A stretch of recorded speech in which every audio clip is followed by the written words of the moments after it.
Assalamualaikum everyone, welcome back to my channel. This is Medina Ahmed, and in previous video we have discussed first line of defense. Then in this video we are going to discuss second line of defense. So first of all, second line of defense में हमने summary पढ़ी थी कि phagocytosis 4 structures करवाते हैं: neutrophils, monocyte, macrophages, dendritic cells. So first of all we should know कि phagocytosis होती है. What is phagocytosis? So definition: the activity of the immune cells to engulf and destroy foreign particle हमेशा antigen होता है, इस termed as phagocytosis.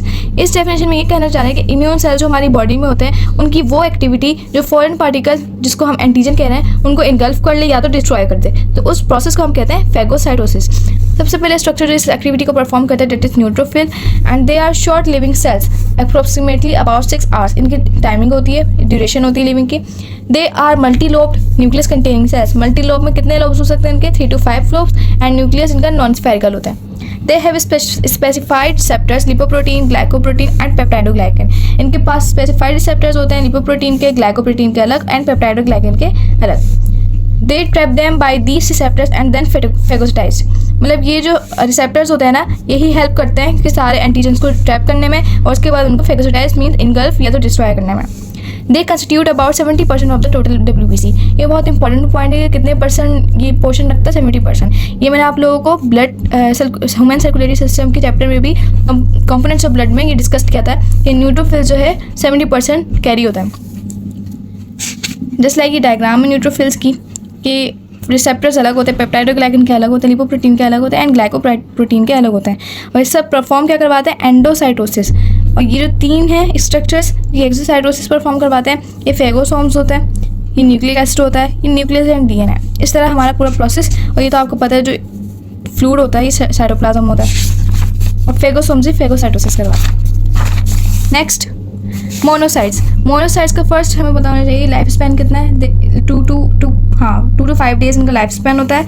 And large size होते हैं ये. टाइप्स ऑफ ए ग्रेनुलोसाइट्स है ये. They don't have large pigment containing proteins. इनके पास लार्ज पिगमेंट कंटेनिंग प्रोटीन नहीं होता.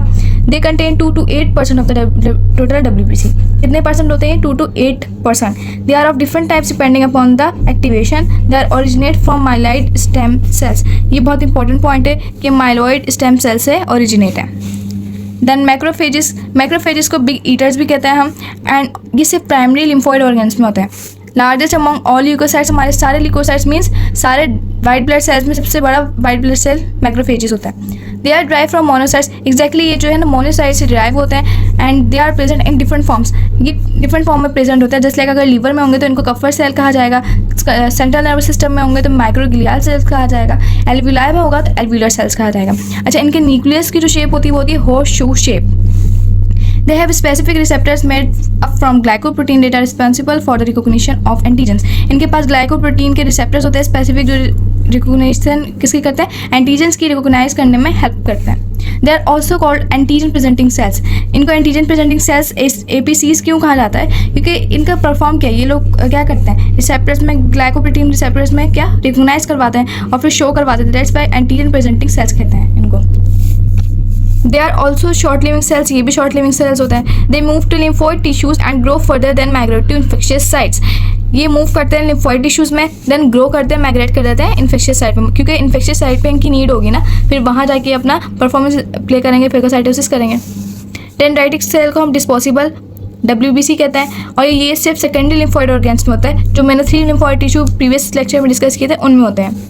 अच्छा, इनका एक और नाम जो होता है एंटीजन प्रेजेंटिंग सेल्स, इनको भी कहते हैं.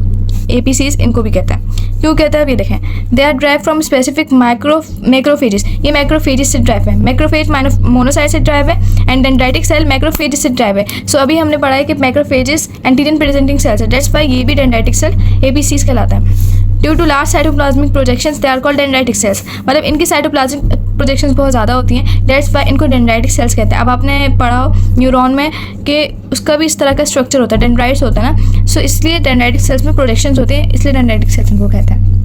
ये इसका पूरा प्रोसेस है. मैं आपको थोड़ा एक्सप्लेन कर देती हूँ. मैक्रोफेजेस है, ये फॉरेन पार्टिकल आ गया.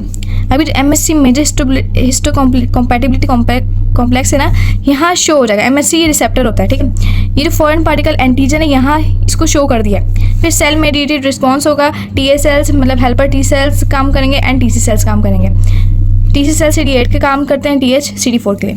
उसके बाद फ्लूइड ह्यूमरल रिस्पॉन्स होगा। ह्यूमरल का मतलब क्या होता है? ह्यूमरल का मतलब होता है फ्लूइड। तो ह्यूमरल रिस्पॉन्स होगा यहाँ, फिर एक्टिवेट होने के बाद ये B cells plasma B cells में कन्वर्ट हो जाएंगे एंड बी मेमोरी सेल्स बनाएंगे। मतलब बी सेल्स जब आएगा ना तो प्लाज्मा बी सेल्स फॉर्मेशन करेगा and B memory sales.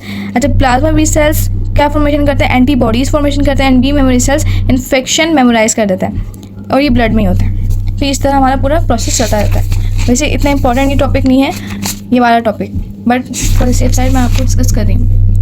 Now cytotoxicity 2 structures करते हैं, that is NK cells and TC cells.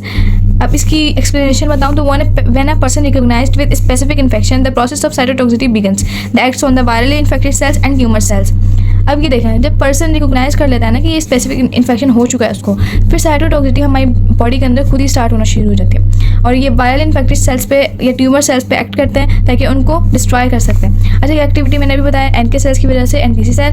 अब NK सेल्स में आया तो नेचुरल किलर सेल्स कहलाते हैं, इनको सेल सरफेस मार्कर्स कहते हैं और ये पुलिस मैन होते हैं, just like in NK cells is a police man of the body. इस तरह they act on virally infected cells and tumor cells, right?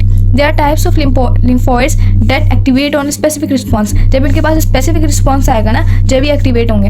अब किस तरह स्पेसिफिक रिस्पॉन्स आएगा, इनको पहले पता चलेगा कि इन्फेक्शन हुआ है जब ये एक्टिवेट होंगे। They are not getting any pair response, मतलब किसी और का रिस्पॉन्स नहीं चाहिए होता इनको, ये अपने ही रिस्पॉन्स पे फटाफट एक्ट करना शुरू कर देते हैं।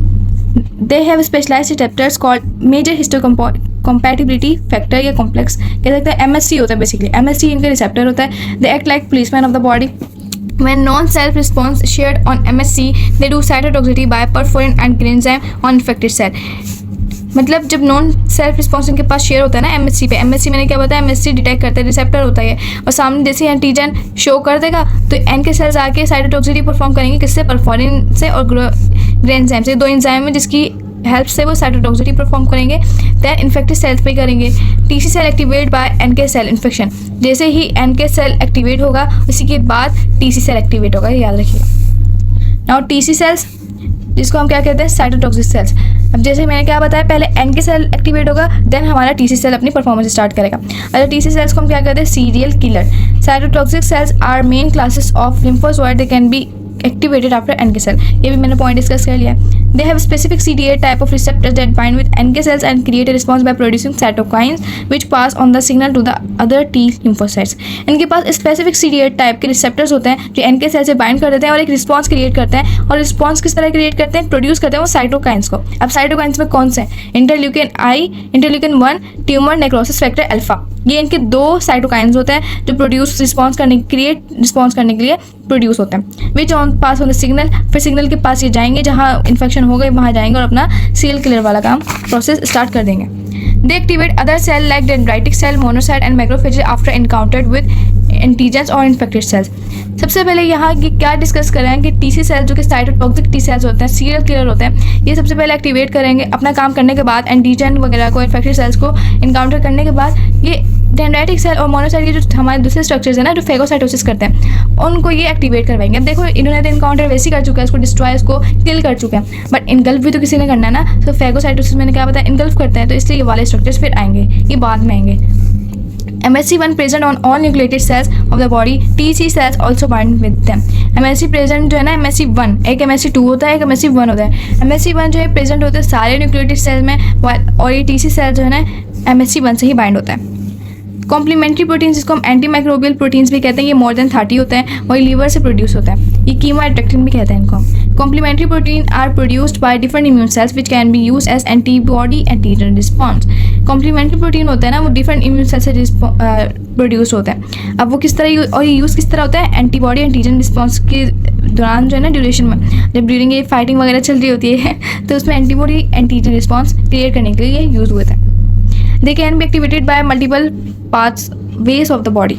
ये एक्टिवेट हो जाता है, जैसे इन्फेक्शियस पार्टिकल आया फिर उस पर साइटोटॉक्सिसिटी होगी। अरे CD8 MHC1 पे आके लगेगा MHC1 और CD4 receptor CD4 MHC2 receptor के पास आएगा। अब ये किस तरह याद कर सकते हैं हम?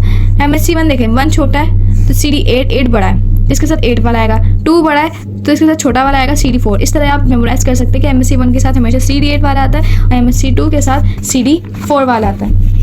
ना इसकी और सिंपल एक्सप्लेनेशन MSc 1, क्योंकि MSc में ना बेसिकली बहुत ज़्यादा कन्फ्यूजन हो जाती है कि किस तरह हमें याद रखना है कि MSc कौन सा परफॉर्म कर रहा है फंक्शन। तो मैं आपको अभी इसकी सिंपल ईजी पिक्चर में शो करती हूँ। ये देखिए, यहाँ याद कर लें, ये सबसे ईजीएस्ट मैं कह सकती हूँ, सबसे ईजीएस्ट मैंने नोट्स बनाए हुए हैं वाले कि आप लोगों को किस तरह याद करना है कि MSc 1 और MSc 2 कहाँ होते हैं, किस तरह करते हैं। बस ये बहुत मेन पॉइंट है। यहाँ देखें, TC सेल मैंने अभी क्या बताया, MSc 1 के साथ बाइंड करते हैं, right. All have MSc 1 except macrophages which have MSc 2। अब ये याद रखिएगा, मैक्रोफेज जो हमारा फेगोसाइटोसिस परफॉर्म करते हैं, उसके पास MSc 1 नहीं होता, उनके पास MSc 2 होता है। बाकी सारे स्ट्रक्चर्स, न्यूट्रोफिल्स हों हमारे या मोनोसाइट्स हों, डेंड्राइटिक सेल, ये सब के पास MSc 1 होता है, बट मैक्रोफेजेस के पास नहीं होता। ये पॉइंट याद रखना है। MSc 1 इंटरेक्ट करता है TC सेल और NK सेल के साथ, और MSc 2 बाइंड करता है TA cell, helper T cell. अब यहाँ देखें, TC सेल MSc 1 किससे बाइंड करता है, मैंने एक और चीज़ बताई थी, MSc 1 बाइंड करता है CD8 के साथ, क्योंकि 1 छोटा है तो 8 के साथ, MSc 2 4 के साथ, ठीक है। तो इसका मतलब कि TC सेल जो है वो CD8, क्योंकि MSc 1 TC के साथ बाइंड कर रहा है, तो मीन्स TC के पास CD8 है, and TH helper T cell के पास CD4 है, और ये सप्रेसर T सेल के पास CD4 होता है, CD होता है और TCR होता है। सही है। वैसे सप्रेसर T सेल इतना इंपॉर्टेंट नहीं है, बट ये दो आप लोगों ने याद करना है, क्योंकि MSc 1 याद रखिएगा TC एंड NK के साथ बाइंड करता है, और MSc 2 सिर्फ हेल्पर T सेल के साथ बाइंड करता है। इसका मतलब है MSc 2 मैक्रोफेजेस में होता है, तो हेल्पर T सेल्स मैक्रोफेजेस में बाइंड करता है। ये याद रखिएगा। इस तरह आप लोगों ने खुद ही अपने आप से क्वेश्चन करना है। इस तरह मैंने अभी आप लोगों को बताया ना किस तरह पॉइंट आपको ज्वाइन करना है। एक MCQs में यही होता है, MCQs में यहाँ की बात वहाँ ज्वाइन करके आपसे पूछा जाता है और फिर कंफ्यूज हो जाता है। मैं आपसे अगर ये था इसका क्वेश्चन के मैक्रोफेजेस में कौन सा रिसेप्टर होता है, आप बोलेंगे MSc 2, फटाफट आंसर आना चाहिए, ठीक है। अच्छा, अगर मैं बोलूँ मैक्रोफेजेस में कौन सा रिसेप्टर नहीं होता, MSc 1। अगर मैं बोलूँ MSc 1 के साथ क्या बाइंड करता है, TC एंड NK, MSc 2 के साथ TH। मैं बोलूँ कि MSc 1 किसके साथ बाइंड करता है, आप बोलेंगे CD8, MSc 2 CD4। तो TC के पास क्या होता है, CD8, और TH के पास क्या होता है, हेल्पर T सेल और साइटोटॉक्सिक सेल, ये बता रही हूँ मैं। हेल्पर T सेल के पास क्या होता है, CD4। इस तरह याद कर करना है। अच्छा, मैं क्या कह रही हूँ मैं, हाँ, MSc 2 जो है वो हेल्पर T सेल के साथ बाइंड कर रहा है, ठीक है। तो अब आपने बताना है MSc 2 कहाँ होता है, मैक्रोफेजेस। अब आपसे अगर क्वेश्चन पूछा है इसको क्वेश्चन के हेल्पर T सेल फिर किससे बाइंड करते हैं, कौन से स्ट्रक्चर से बाइंड करते हैं, monocytes, dendritic cell, neutrophils, macrophages. तो आपका करेक्ट आंसर होना चाहिए मैक्रोफेजेस के साथ बाइंड करते हैं, क्योंकि उनके पास MSc 2 होता है, और हेल्पर T सेल MSc 2 के साथ बाइंड करता है विच हैव अ CD4, ठीक। तो ये मेरी शॉर्ट एक्सप्लेनेशन थी। आई होप आप लोगों को समझ एक्सप्लेन सही से किया हो मैंने और आप लोग को समझ भी आई हो। So thank you so much for watching and अपने प्यार का बहुत सारा ख्याल रखिएगा। और नेक्स्ट टॉपिक हमारा होने वाला है थर्ड लाइन ऑफ डिफेंस पे। सो इंशाल्लाह वो भी टॉपिक आप लोगों को बहुत अच्छी से समझ आएगा। एंड लाइक शेयर सब्सक्राइब भी कर देना अगर दिल करे तो। अपने प्यार का बहुत सारा ख्याल रखना, मुझे अपनी दुआ में ज़रूर याद रखना। तब तक के लिए अल्लाह हाफिज़।